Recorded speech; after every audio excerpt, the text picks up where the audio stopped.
Alright, time for a new spoiler alert. We're off to see Blade Runner. It's gonna be good. I'm really excited about this. Yeah? Yeah.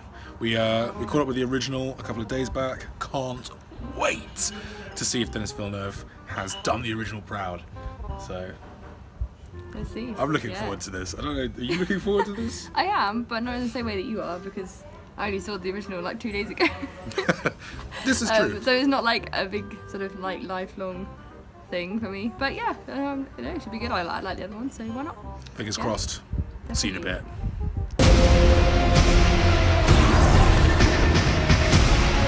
The key to the future is finally unearthed. Bring it to me. We're back! We are. We're back! Yes. Blade Runner 2049! Yes. Not 47. Not 47. It's like the opposite of your birthday. With 9 rather than the 7. Never mind. Anyway. So, yeah, as we like to do, non-spoilery 3-word reaction to the film. Your 3 words? My 3 words are future, quiet, and crying. Crying. Crying. Crying. Okay. So mine are epic, ambiguous, cool. Techno relationships. Actually, let's Techno portmanteau the hell out of this. Techno relationships. Right. So yeah. Future, quiet, crying, Epic, ambiguous, and techno relationships. Cool, so we've got a hell of a lot to unpack. If you don't want spoilers, I suggest you switch off now. We're going to try and be as spoiler-free as possible, but, you know, stuff might slip out. It's not going to work. Yeah. Alright, cool, so let's dive into this. I've got so much to talk about in this film. I've got so much to talk about. Okay, how are we going to start this off? Do you want to do the thumbs? I think that worked pretty well last time. Yeah, I think we should start with the thumbs. Start with the thumbs. Alright, count us down. 3, 2, 1... Your thumbs up! 2 thumbs up! 2 thumbs up! Yeah. Okay, interesting. Interesting. Why? Were you surprised? Well, you didn't seem particularly enthused when we came out of the cinema. You were kind of like, eh. Yeah, I'm a little bit meh. But that doesn't mean I don't not like it, so there's no reason to give it a thumbs down. I just don't think I loved it as much as you did. Okay. Well, so here's the thing. So, if you were a little bit meh on the film, why did you give it a thumbs up? Because you won't let me put one in the middle. So what would have... I don't have a problem with it. I have no reason to give it a thumbs down. Like, I have no issue with it. I just think it was a good film, but I didn't love it. It was fine. So what made it, for you, what made it a good film? Like there's got to be a difference between like, this is why we force the issue in terms of going thumbs up or thumbs down without hedging our bets. Like, there has to be something that made you go thumbs up rather than thumbs down. Because for me, if a film's just like, that's kind of a thumbs down. No. Like, if it's a shrug, this is the thing, people are going to be spending £10 potentially, or even more if you're living in London, to go see this thing. Why a thumbs up is saying, yeah, I reckon you should. Whereas a thumbs down is kind of like, no, probably not. I wouldn't say that someone should not go and see it. This is the thing, I can't say don't go, because I have no reason to not go. I wouldn't watch it repeatedly personally. But we're coming from this from a very different point of view. I don't even know, this is the thing, I have no idea about this film. I never heard of it until like a week ago. And then we watched it, and then now we've watched another one. I haven't had that time to build up that relationship with it. But that's not what we're talking about. We're talking about, is it good? Like, is it thumbs up or is it thumbs down? Yeah. Would you recommend it to other people? And if so, why? Well, I mean, it was a film. It had Harrison Ford and Ryan Gosling in it. It had some action. It was fine. It was interesting. Like, the future thing was interesting. Like, the fact that they thought 2019 was going to be crazy in the last one, and then this one, the very depressing outlook of what 2049 might look like with no power. And I hope 2049 does not look like this. Would not want to be here if it does. It was really interesting. There were lots of like sort of, you know, thought-provoking things about it. I don't have a problem with it. I just didn't love it. The acting was decent. The film itself was good. The story, I didn't find it boring. I wasn't bored.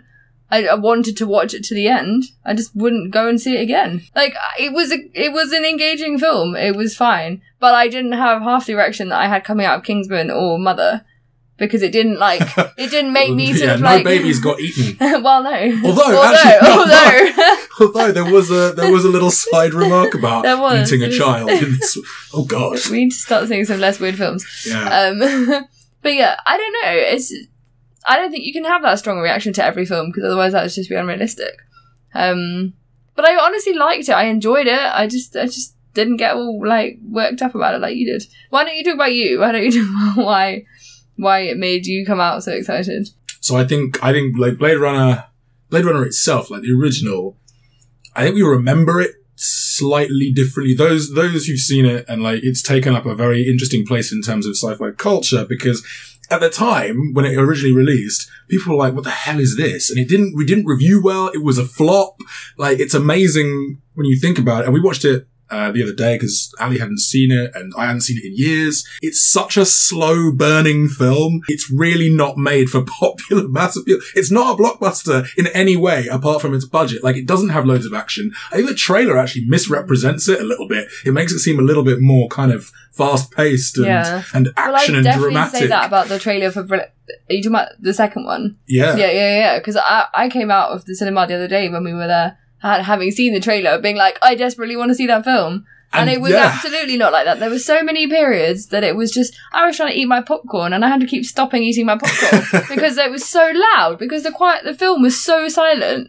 Like, there were just large portions of time when everyone was just like wandering around, and then you just see them wandering around and like not speaking or doing anything, and I was just like, come on, do something.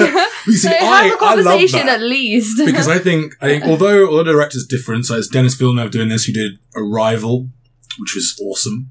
That would have been a good one to debate, actually. I really liked Arrival. I need to watch it again, because I remember it. I remember not liking it more than I think I think I did like it, and in my head I didn't like it, but I think it wasn't that bad. That was because it was about sci-fi translation. Well, yeah, and you were strange. Yeah.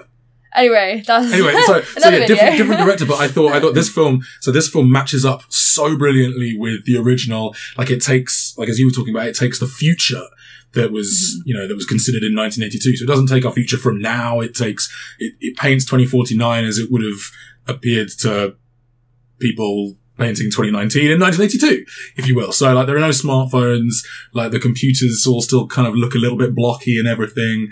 There's loads of synth in the soundtrack. So it takes all the mood of that original film and recreates it brilliantly, I thought. But that's the thing. Yeah. A lot of people, and when I say people misremember this, or think slightly differently about Blade Runner, like, it's such a slow film. The original is so slow, and this one is no different. It's very arty. It's very, it crawls at a really slow pace that is completely anathema to modern cinema, or like modern blockbuster cinema, or like it's the stuff you'll generally see. And this is the thing. It's only the budget. It's only the fact we've got these massive names: Ryan Gosling, Harrison Ford, Robin Wright Penn. It's only because we've got these huge actors in this, and the budget is so clearly on display in the film that, it seems to not be such an art house piece, but it is. Like, it feels like an art house piece, just with a massive budget. Yeah. And that's obviously going to be... It's quite refreshing in a way. Like, it's nice to have a film that isn't 2 hours of people shooting each other. Like, I see the merit in that. I really do. I don't know. Harrison Ford took his time turning up as well. Could have done with more of him. Yeah, I mean, this is what I mean about the difference between a trailer and a movie. If you're going into this thinking like, oh man, Harrison Ford's going to be in loads. Well, yeah. Well, to be honest, I didn't know that he wouldn't be. So I did think that. Also, sorry, can we just go to my third word? Because what is with all those fake people crying? They cried the whole time, and they're not even real people. Why were they crying so much? Every time they had a conversation, they'd start crying. And that love person just kept crying. She, watched, you get a new model, what are they called? Replicants. Yeah, they get a new model one, and then she just cries, and then they will just, have all these conversations, and then they will cry. And then the prostitute cries, and then someone else cries, and then another replicant cries. Ryan Gosling cries. I think it's... They all cried. So the whole thing is all about... what it means to be human. And so you have all these replicants who are essentially manufactured humans. Mm-mm. And whether it's mirroring emotions or trying to evolve to a point of emotion. I mean, it's pretty like the stakes are pretty high for them in this, like, because you have at the center of this a potential child that has the potential to set the replicant race, I guess, species free, to give them a new lease of life beyond the sort of slavery they've all been created into. And that's quite emotional, I guess. But yeah, I just love all the questions that the whole thing brings up about, what it means to be alive, what it means to be human, what it means to have, free will and agency. And I think there are so many parallels in terms of not only race, but also like in our past, but also our future as well. We already have people warning against the dangers of artificial intelligence and human beings playing with powers that are actually beyond our comprehension, despite our arrogance in thinking that we can control this snowballing leviathan of a disaster that every film about AI declares it's going to be. Everyone who wants AI to happen should just watch any AI film. What's that one? Ex Machina. Just watch that and surely you just run screaming and never touch science again. Like, what? How can you still want that after that film? Her is another one. This one. Like, I don't know. It's crazy. It doesn't make any sense to me. I'm clearly not a scientist. Actually, no. So you bring up Ex Machina and you bring up Her. And I think Ex Machina was traumatizing. But both of those films also deal with kind of, relationships and technology. Relationships. Techno relationships. This is it. Good word. And so, like, Officer K, Ryan Gosling in this film, like, he's a new kind of replicant. Like, they've taken away some of the emotional response of, like, the previous generations. So, no Roy Batty in this one. So, but he has a home life where he's kind of in this relationship with an AI hologram known as Joy, this mass-produced pleasure AI hologram that is very domesticated. Very, very beautiful. But like, it's so weird that like this is the thing. You have a created humanoid forging a relationship with an AI hologram, and it seems incredibly real.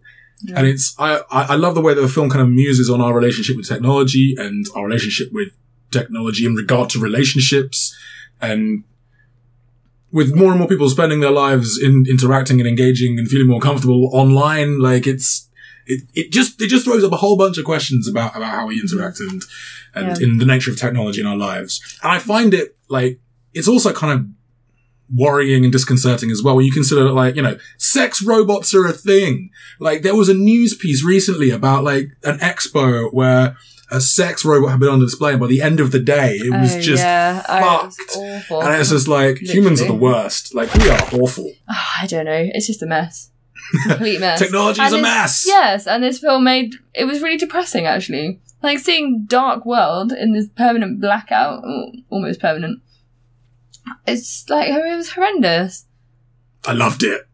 Like, I'm not saying it was horrendous that the film was horrendous. Yeah, not the darkness. I just didn't, I don't know, I thought it was really harrowing, like, seeing what we could end up with. But I think that's the point. Like, this whole thing is like, is meant to make us question all of this sort of stuff. Well, as I said, it is sort of thought-provoking. I love the cinematography in it as well. Like, because the film's shot in really dark colours as well. Like, it mirrors the first one. There's a lot of kind of grey. It's all quite sterile in places, and that's undercovered like the really fake neon, bright colours, the brightness, and the crazy holographic kind of advertising and all that sort of stuff, which is completely terrifying. And I don't want to live in a world like that either. Well, this is it. Like, go to Piccadilly Circus at night time. Well, yeah, that's why I don't live in Times Square. Circus. Like it's coming. Like, this is. I guess those are kind of futuristic elements that I can see happening.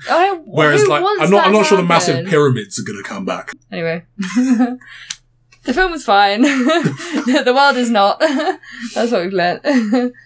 Yeah, I would absolutely recommend, if you enjoy the first one, you're going to absolutely love this one. Like, if you like yourself a little slice, if you just want to see like a blockbuster art house sci-fi film, this is it. But just don't go into it expecting like shitloads of action. Yeah. As you say, if you enjoyed the first one, you go into it expecting more of the same, then yes. And if you want more of the same, then you will be absolutely happy like you are. And I just thought it was really interesting. And I think I find it really sort of fascinating coming at it from these different perspectives. It makes for a good discussion. But this is it, and this is why I wanted to know. This is why I wanted to know why you went thumbs up rather than thumbs down, because this is it. Like two very, very different perspectives. Just one more thing. Because like one of my other words was ambiguous. I just want to know. And again, the first film like makes this really unclear. It doesn't tell you one way or the other whether or not Deckard is a replicant or not. It hints towards the possibility that he might be unanswered questions, little threads, all that sort of thing. And I love that there's a whole bunch of ambiguity in this second film as well around everything. Like Kay has an existential crisis. There are loads of like little twists and turns. It plays with your expectations as it plays with him, because he is such a fundamental character at the core of this thing that we're on this journey kind of with him. Like he's the detective, like he's looking for this missing person, this missing child, and we are like on this journey with him. So we see all the action or the story unfold through his eyes, and the film does a really good job of playing with our expectations and our understanding based on his. And he's not as knowledgeable as we think he might be. He's not as in the loop as we think he might be. Like, and I just love the way that it still provides ambiguity and mystery within the story in the same sort of way as the first one did. It dovetails so nicely together with the first one though. So I tell you what would have been interesting. It would have been really interesting actually if we hadn't watched it, the first one I mean, and then we'd gone into this one with me having seen the first one. Oh, I would have been so confused. And yeah. I don't think I would have understood a word. I was going to say, like, do you think it helped? Oh, yeah. Having seen the first one? It wouldn't have made any sense. It honestly would not have made any sense because it came in assuming 100% knowledge of the first one. I'm glad I saw it, the first one. I think I would have just not have got it at all. Yeah. And it kind of, the thing is, it answers, well, it doesn't answer, but it responds to, I think, a number of the questions posed in the first film. Yeah, but without repeating it. It doesn't repeat it doesn't tell you what happened in the first one. No. Hence why I would, which is a really good thing because, you know, it's annoying if you've seen something, you know, on like TV series and stuff and you watch one and then the next episode, 10 minutes of it is telling you what happened in the last one. It's like, well, I just saw it, so shut up. But I like the fact that this didn't do that. It just, you know, sort of took off, you know, just sort of carried on. I think that's another brave decision because, yeah, so often you'll get films that just like, last time on this movie franchise. And Blade Runner 2049 just went, we're assuming you've seen the first one. Which was, I think, probably a safe assumption in that I wouldn't have had much interest going to see it had I not seen the first one because I wouldn't have known what it was. But, I mean, then you come back to the Misleading trailer, at which I probably would have been like, ooh, yeah, that looks really fun. I'll go see that. I wonder if, I do think that's a problem. I think it's a problem in all media because, like, obviously you want a trailer to be impactful and to grab the imagination. And it's really difficult, I suppose, to do, like, a quick minute or 2 minute cut of a film that's very, very slow moving because obviously if you're going to provide sort of highlights without spoiling everything, quite often the highlights are going to be the most actiony parts of it. So by its very nature, it'll be slightly more actiony in terms of ratio than the actual film is. Mm-hmm. But there is a danger of creating a false expectation there. Yeah. In which case you're setting yourself up for bad reviews. Exactly. Really. Exactly. That's what I mean. People are going to be, and I don't think, I don't think this film deserves any of that. I don't think it's really gotten much of that. I do think it's been, from like just a couple of headlines I've seen, I don't think it's doing very well at the box office. But then it's a massive blockbuster Arthouse film. And it's a crying shame that it's not necessarily raking in the money. But let's face it, it's a massive blockbuster Arthouse film that's set in an awesome sci-fi universe. Like, it's not a film made to make money. Not really. But I'm so glad that it exists. Yeah. Me too. Yay!